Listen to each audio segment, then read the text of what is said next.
Okay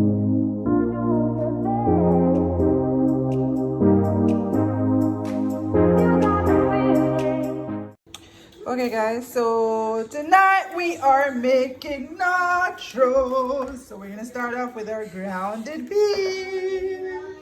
Okay, so first we're gonna cook the grounded beef. So we're gonna start with a little bit of coconut oil.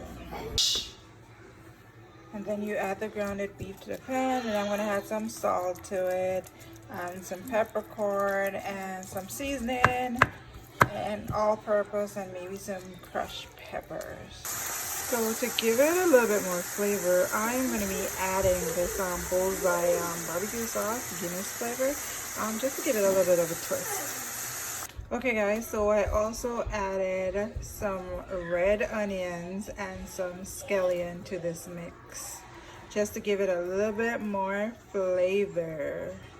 Now we are I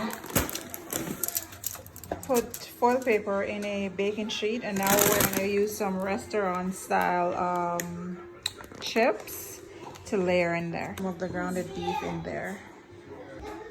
I'll be using 2 types of cheese, mozzarella cheese, that's the cheese that you put on pizza, and the habanero cheese, both from Cracker Barrel. And I'll also be layering in some jalapenos, some bell peppers, and tomatoes. Okay guys, now we're gonna layer it one more time. Okay guys, now we put this into the oven and allow the cheese to melt. Doesn't that look gorgeous? Look at that. Okay guys, that's the finished product. We topped it with some fresh tomatoes. Yum! Restaurant style nachos.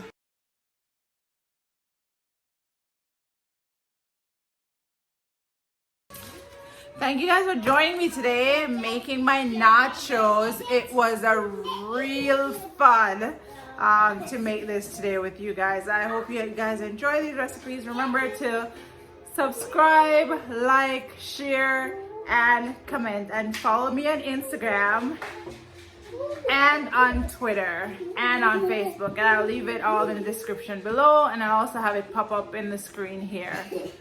Bye guys.